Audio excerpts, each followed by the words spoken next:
Hi students, very good afternoon to everybody. Today we are going to start determinant. Determinant is the very beginning chapter of the 12th class and this is very important और इससे questions पूछा ही जाता है 12th board में और JEE Mains और advance में. Okay और एनडीए के लिए भी ये चैप्टर इम्पॉर्टेंट है. So we start first. What is determinant? Determinant बोलते किसको है? Basically determinant is the representation of the numbers. Determinant क्या है? एलिमेंट्स का एक अरेंजमेंट है, नंबर्स का अरेंजमेंट है, रिप्रेजेंटेशन है. किस फॉर्म में? In the form of row and columns.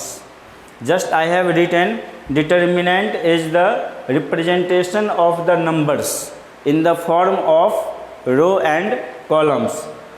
अब बोलोगे रो क्या होता है, कॉलम्स क्या होता है? तो हॉरिजॉन्टल लाइंस को हम लोग क्या बोलते हैं? Row. Horizontal lines is called the row and vertical lines are called the columns. और नंबर्स को हम लोग एलिमेंट्स भी बोलते हैं.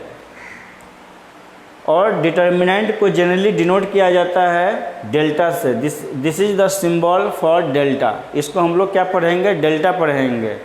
और जो भी एलिमेंट्स है, एलिमेंट्स को हम लोग डिनोट करते हैं किससे? ए आई जे से. Elements is denoted bye A I J. A I जे का मीनिंग आपको बताएंगे बाद में. For the time being elements is represented by A I J and determinant is represented by delta and with this symbol. जैसे delta equal to A I J, तो delta equal to A I J इसको हम लोग क्या पढ़ेंगे? Determinant. इसको पढ़ेंगे determinant. Determinant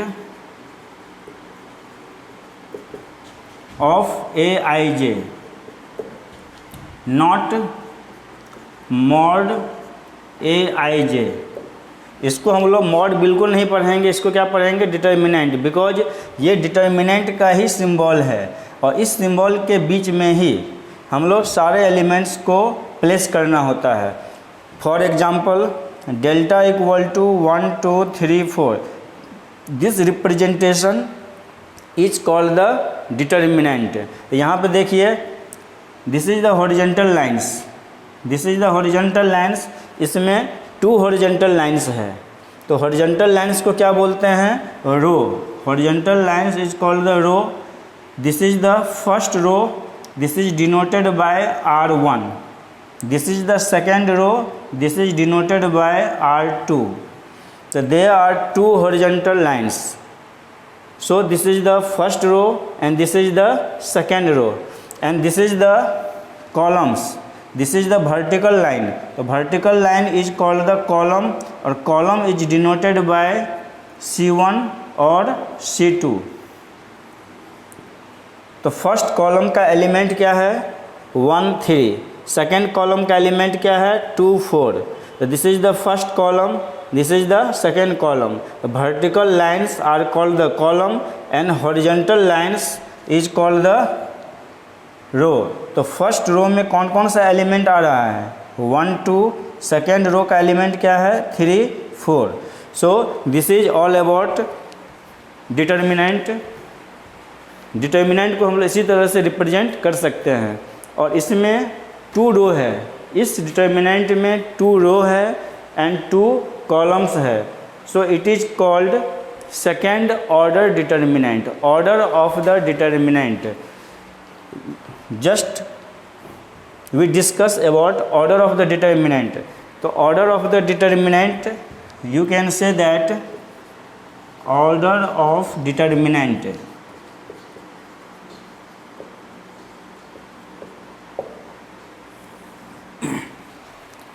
It has, this determinant has 2 row. This determinant has 2 row and 2 columns. 2 columns.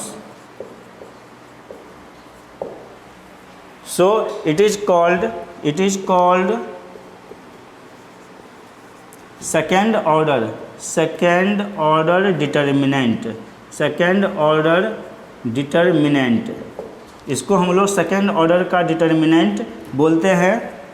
इसको हम लोग 2/2, this is also written as 2 × 2 order determinant. पढ़ेंगे इसको क्या, 2/2, इसको पढ़ेंगे 2/2 ऑर्डर डिटर्मिनेंट, लेकिन लिखेंगे क्या, 2 × 2। तो ये 2 जो है, फर्स्ट 2 किसके लिए है, रो के लिए, और सेकेंड 2 किसके लिए है, कॉलम के लिए। तो this is the 2/2 order determinant और second order determinant. So basically determinant is the arrangement of the elements in the form of row and columns, and horizontal lines are called the row and vertical lines are called the column, and these are the elements 1 2 3 4, these are the elements. And here we have discussed about order of the determinant. Order of the determinant means if determinant has 2 row and 2 columns, so it is called 2 × 2। पढ़ेंगे क्या, 2/2 order determinant, लिखेंगे 2 × 2, या simply short में क्या बोलेंगे, it is the second order determinant. So this is all about determinant, you can take the screenshot.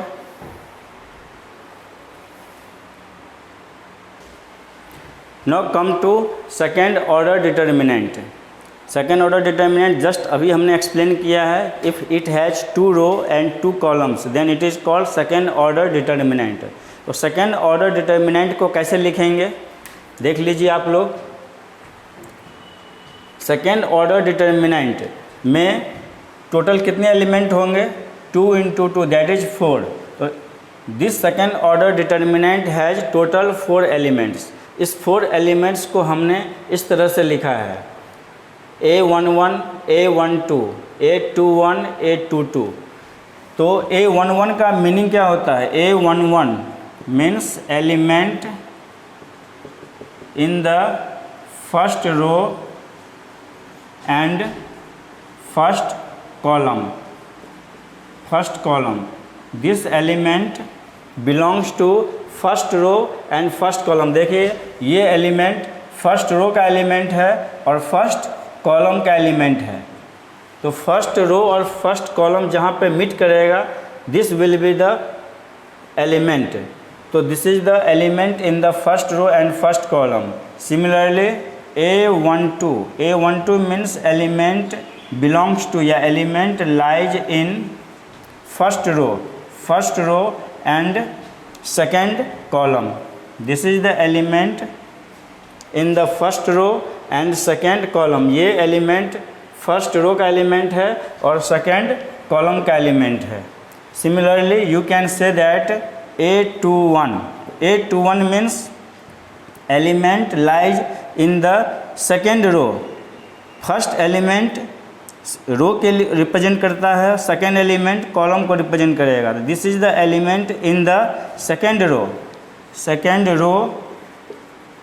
And first column. Similarly you can say that A22 is the element in the second row and second column. Okay, तो ये notation है किस तरह से किस रो में किस column का ये एलिमेंट है, इस तरह से हम लोग यहाँ पे डिनोट कर सकते हैं। Okay, now its value is important, how to evaluate the determinant या how to expand the determinant। ये सब टर्म्स आपको जानना पड़ेगा कि इस डिटर्मिनेंट को कैसे हम इवेल्युएट करेंगे या कैसे एक्सपेंड करेंगे। तो this is the second order determinant. तो सेकेंड ऑर्डर डिटर्मिनेंट को एक्सपेंड करना है, उसके लिए क्या करना है, इस एलिमेंट को इससे मल्टीप्लाई कीजिए, A11 × A22, बीच में माइनस का साइन होगा, देन A21 × A12। इस डिटर्मिनेंट का वैल्यू, सेकेंड ऑर्डर डिटर्मिनेंट को अगर वैल्यू फाइंड करना है तो वैल्यू इसी तरह से फाइंड करते हैं, इस ऑर्डर में मल्टीप्लाई करना है। इस एलिमेंट को इससे मल्टीप्लाई कीजिए, बीच में माइनस का साइन होगा, फिर इस एलिमेंट को इससे मल्टीप्लाई कीजिए। तो this is the value of the determinant, this is the value of determinant.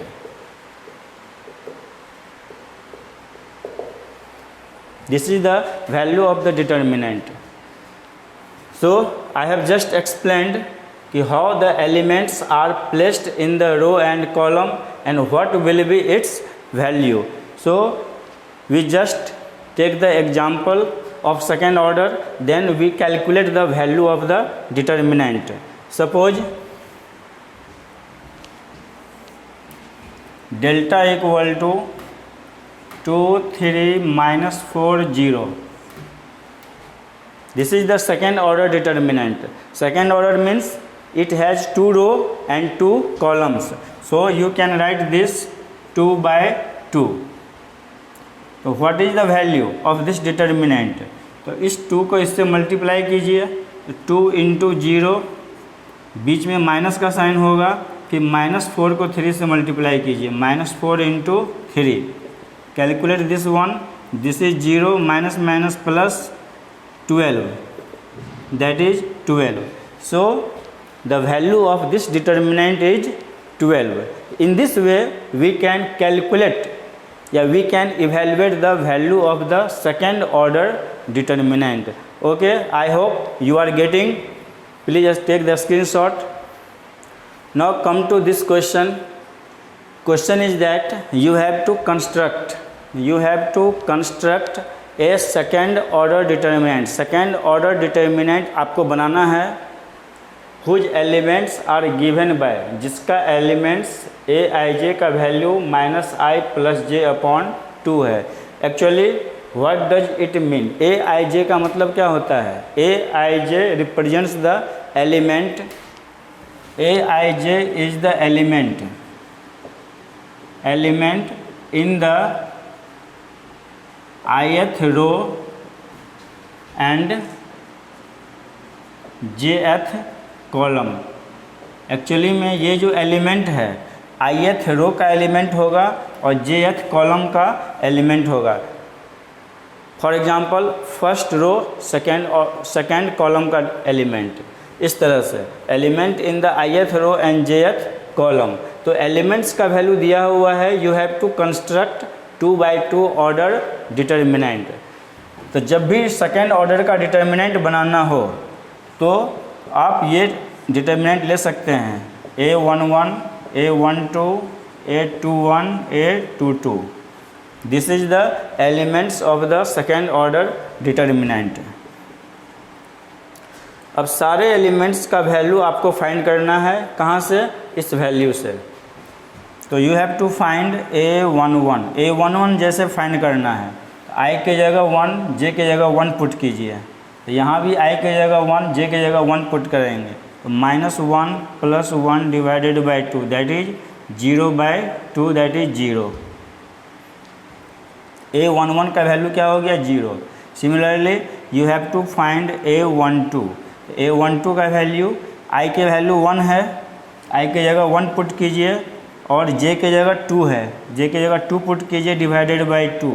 2 - 1 1/2. तो a12 का वैल्यू कितना हो गया? 1/2. Similarly you can find a21.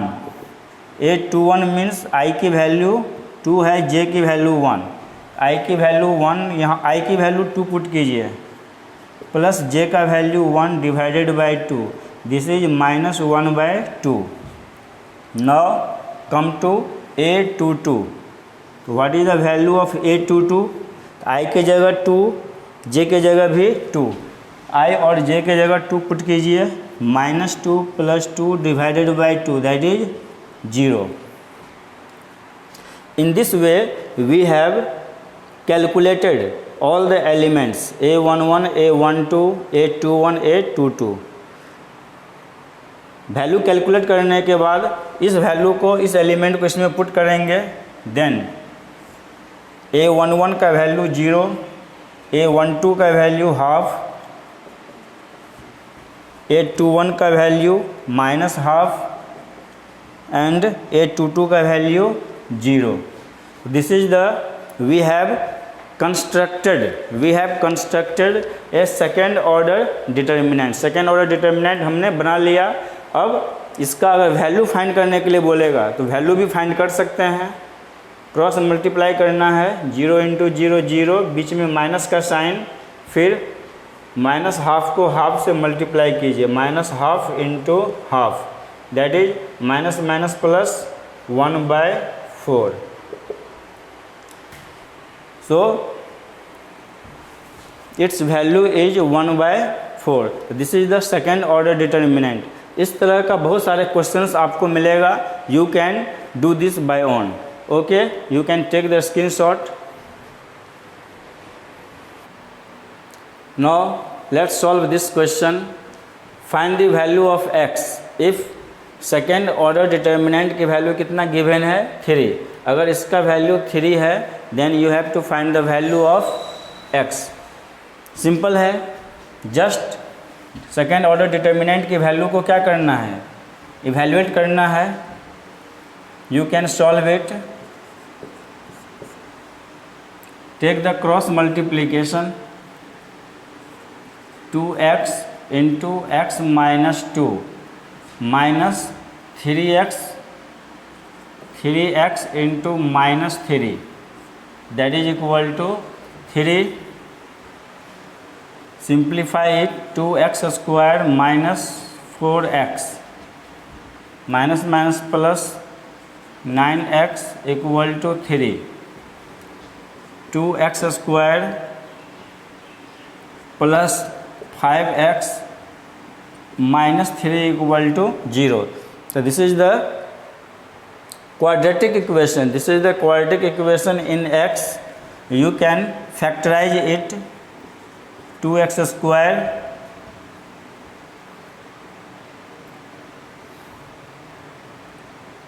You can factorize plus 5x. तो प्लस 5x को आपको ब्रेक करना है, मिडिल टर्म को ब्रेक करना है. इसको आप क्या लिख सकते हैं, plus 6x - x, plus 6x - x, that will be plus 5x - 3 equal to 0. इस दोनों में से क्या कॉमन लेंगे, 2x कॉमन ले लेंगे.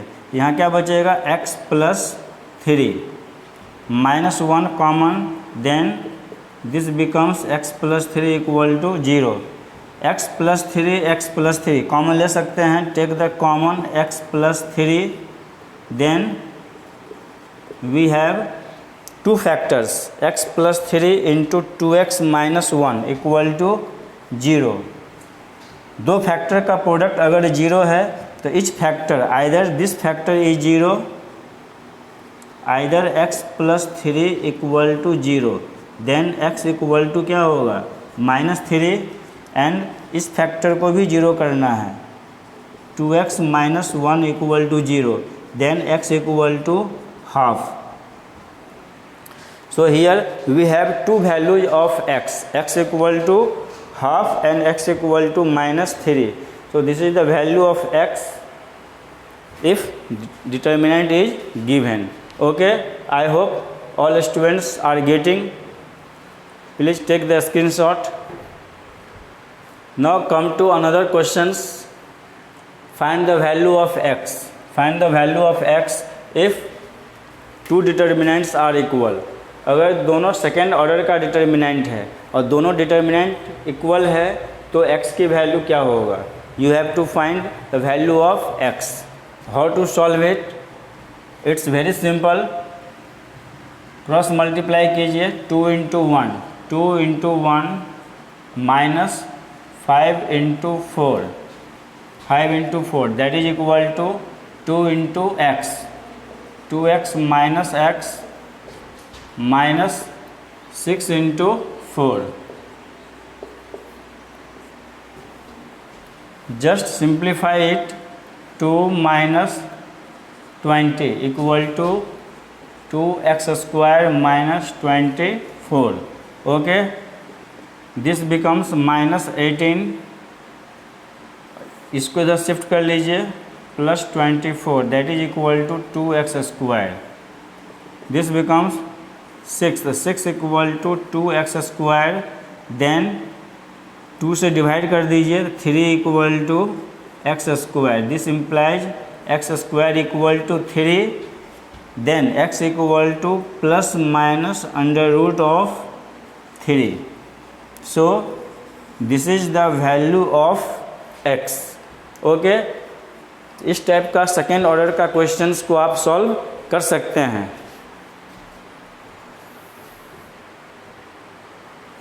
Now come to third order determinant.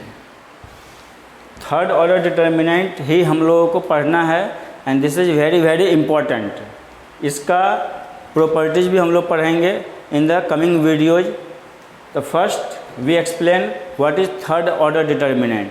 Third order determinant क्या है? If the determinant has 3 row and 3 columns, 3 row है और 3 कॉलम्स है, then it is called third order determinant. और थर्ड ऑर्डर डिटर्मिनेंट को हम लोग कैसे डिनोट करेंगे? लिखेंगे 3 इंटू 3, लेकिन इसको पढ़ेंगे क्या? 3/3 ऑर्डर डिटर्मिनेंट. या simply we can say that third order determinant. तो थर्ड ऑर्डर डिटर्मिनेंट में टोटल नंबर ऑफ एलिमेंट्स कितना होगा? टोटल एलिमेंट्स होगा 9. 3 इंटू 3 मीन्स टोटल एलिमेंट्स 9 होगा. तो थर्ड ऑर्डर डिटर्मिनेंट को किस तरह से रिप्रेजेंट करेंगे? Suppose we take the third order determinant, its order is 3 into 3, 3/3. तो एलिमेंट्स को कैसे रिप्रेजेंट करना है? रो में एंड कॉलम्स में. तो we have 3 row, R1, R2 and R3 और 3 कॉलम्स होगा. तो A11, A12, A13. This is the first row element. This is the first row element. फिर सेकेंड रो का एलिमेंट क्या होगा? A21, A22, A23. A21, A22, A23. This is the second row element. This is the second row. Third row element को कैसे लिखेंगे? A31, A32, A33. तो third order determinant को अगर रिप्रेजेंट करना हो तो एलिमेंट्स, ये एलिमेंट्स हम लोग ले सकते हैं. A11, A12, A13. First row का एलिमेंट्स में पहले क्या आएगा? रो. रो के लिए क्या लिखते हैं? 1 सब में कॉमन है. और ये जो सेकेंड एलिमेंट किसको रिप्रेजेंट करता है? कॉलम को. This is the first row element और फर्स्ट कॉलम एलिमेंट्स. फिर A12 का मतलब this is the element in the first row and the second column. First row और सेकेंड कॉलम का एलिमेंट. A13 का मतलब फर्स्ट रो और थर्ड कॉलम का element. Similarly we can tell about all the elements. Suppose A32 means A32 is the element belongs to third row. A32 किस रो का element है? Third row का element है. और किस कॉलम का एलिमेंट है? सेकेंड कॉलम का एलिमेंट है. That's why we have written A32 third row and second column. This is the element in the third row and the second column. So in this way, जब भी आपको future में third order determinant लेना होगा तो always elements को हम इसी फॉर्म में लेकर चलेंगे.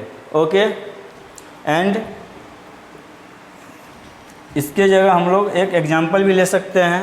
Suppose -1 0 1 2 1 3 -1 2 -3.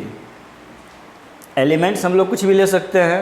This is the taken for example. These are the elements. तो थर्ड ऑर्डर का एलिमेंट्स को हम लोग इसी फॉर्म में लिखेंगे. ओके, अब इसका वैल्यू इम्पॉर्टेंट है कि अगर ये थर्ड ऑर्डर का डिटर्मिनेंट है तो इसका वैल्यू क्या होगा. तो value is very important. We just calculate how to expand it. Okay, first you take the screenshot. Suppose we have taken the third order determinant. Third order determinant के लिए element हमने ये सब लिया है। थर्ड ऑर्डर डिटर्मिनेंट को अगर evaluate करना है तो हम लोगों को साइन स्कीम फॉलो करना पड़ता है। साइन स्कीम का मतलब जितने भी एलिमेंट्स हैं सभी के ऊपर में साइन रखना पड़ता है। जैसे फर्स्ट रो का एलिमेंट है तो फर्स्ट रो के एलिमेंट के लिए साइन क्या लेंगे, plus minus plus. Second row के लिए एलिमेंट साइन क्या होगा, माइनस प्लस माइनस। और थर्ड रो के एलिमेंट के लिए साइन क्या होगा, प्लस माइनस फिर प्लस, अल्टरनेट चलेगा। अगर हमको अलोंग द फर्स्ट कॉलम है, फर्स्ट कॉलम के अलोंग साइन लेना होगा तो क्या लेंगे, plus minus plus. Along the second column sign क्या लेंगे, minus plus minus. Along the third column plus minus plus. तो ये साइन स्कीम हमको फॉलो करना है, ठीक है। ये साइन को पहले क्या करेंगे, एलिमेंट्स के ऊपर में पुट कर देंगे। We show the examples. Suppose we have taken the example -1 0 1 2 1 3 -2 -1 4। you have to expand this determinant. इस डिटर्मिनेंट को आपको एक्सपेंड करना है। देखिए हमारे पास 3 रो है और 3 कॉलम्स है, तो पहले साइन पुट करना पड़ेगा, प्लस माइनस प्लस। इस डिटर्मिनेंट को along the first row, this is the first row, this is the second row and this is the third row। इस डिटर्मिनेंट को along the first row भी आप expand कर सकते हैं। तो along the first row अगर एक्सपेंड करेंगे तो साइन क्या लेना पड़ेगा, प्लस माइनस प्लस। तो फिर सेकेंड रो और थर्ड रो के साइन से मुझे कोई मतलब नहीं रहेगा, तो ये साइन पुट करने से कोई फ़ायदा नहीं है, अदरवाइज कन्फ्यूजन क्रिएट हो जाएगा। तो जिस रो के अलोंग आपको एक्सपेंड करना हो उसी रो के अलोंग हम लोग साइन पुट करेंगे। तो यहाँ पर हम लोग along the first row expand कर रहे हैं, तो हमने साइन क्या लिया है, plus minus plus, plus minus plus. फिर ये सब साइन हमने छोड़ दिया है। यहाँ पे हम लोग लिखेंगे expanding along first row. Along the first row इस डिटर्मिनेंट को एक्सपेंड करना है, अलोंग द फर्स्ट रो। देखिए तो फर्स्ट रो में फर्स्ट एलिमेंट क्या है, -1। -1 के जस्ट ऊपर में क्या है, प्लस, तो प्लस माइनस माइनस, तो -1। अब ये -1 किस रो में है, ये -1 फर्स्ट रो का एलिमेंट है और फर्स्ट कॉलम का एलिमेंट है, तो हम लोग इसको डिलीट कर देंगे। तो इस एलिमेंट्स को डिलीट कीजिए तो कौन सा एलिमेंट बचा, 1 3 -1 4। तो देखिए थर्ड ऑर्डर को हमने किस में रिड्यूस कर दिया, सेकेंड ऑर्डर डिटर्मिनेंट में। अब इसके जस्ट आगे अलोंग द फर्स्ट रो में -1 के जस्ट आगे क्या है, 0 है। 0 के ऊपर साइन क्या है, माइनस, तो -0 लेंगे। अब 0 किस रो में है, 0 फर्स्ट रो का एलिमेंट है और सेकेंड कॉलम का एलिमेंट है, तो फर्स्ट रो और सेकेंड कॉलम के एलिमेंट को डिलीट कर दीजिए, रिमूव कर दीजिए। तो जो एलिमेंट्स बचेगा उसको लिखिए 2 3 -2 4। अब 0 के जस्ट आगे क्या है, 1 के ऊपर में क्या साइन है, प्लस, तो +1। ये 1 किस रो का एलिमेंट है, फर्स्ट रो का एलिमेंट है और थर्ड कॉलम का एलिमेंट है, तो फर्स्ट रो और थर्ड कॉलम के एलिमेंट को अब हटा देना है। तो क्या बचेगा, 2 1 -2 -1, तो 2 1 -2 -1। तो in this way we have expanded the determinant along the first row. तो फर्स्ट रो को इसी तरह से हम लोग एक्सपेंड करते हैं using the sign scheme, plus minus plus. अब सेकेंड रो को एक्सपेंड करना आपको पता है, second order determinant. Second order determinant को एक्सपेंड कर सकते हैं 1 × 4, 4 बीच में माइनस का साइन होगा, -1 × 3 -3। -0 into 2 into 4 8 minus of 2 into 3 -2 into 3 then +1 2 into -1 -2 बीच में माइनस का साइन होगा, फिर -2 into 1 -2 into 1. In this way we have expanded the second order determinant. So what will be value? -1 into minus plus 4 + 3 7. ये तो 0 हो गया और इसका वैल्यू कितना हो जाएगा? -2 माइनस प्लस -2 + 2 मिलके क्या हो गया? 0 हो गया. इस तरह से इसका वैल्यू कितना हो गया? -1 into 7 that is -7. So this is the expansion of the third order determinant and what is its value? Its value is -7. So अभी जस्ट हमने सीखा कि इस थर्ड ऑर्डर डिटर्मिनेंट को कैसे एक्सपेंड करेंगे. इन द कमिंग वीडियोज इस डिटर्मिनेंट को हम लोग अलोंग द सेकेंड रो भी एक्सपेंड कर सकते हैं. तो नेक्स्ट कमिंग वीडियोज में हम लोग इसी डिटर्मिनेंट को along the second row expand करेंगे, along the third row expand करेंगे. ऐसे आप भी ट्राई कर सकते हो by using this sign scheme और हमने जो मेथड बताया है. लेकिन इसमें सबसे इम्पॉर्टेंट है कि आप किसी भी रो के अलोंग या किसी भी कॉलम के अलोंग इस डिटर्मिनेंट को एक्सपेंड कीजिएगा, वैल्यू सेम ही आएगा. सबका वैल्यू क्या आएगा? -7 ही आएगा. या along the first column, along the second column या अलोंग द थर्ड कॉलम भी आप एक्सपेंड करते हो तो डिटर्मिनेंट का वैल्यू क्या आएगा? -7 ही आएगा. तो हम लोग नेक्स्ट वीडियोज में ये करके दिखा देंगे. ऐसे you can just try it. Okay. अगर फर्स्ट टाइम वीडियो देख रहे हैं तो आप इस चैनल को सब्सक्राइब कर लीजिए और लाइक कीजिए, शेयर कीजिए और कुछ कमेंट भी किया कीजिए. Okay. Thanks for watching the videos.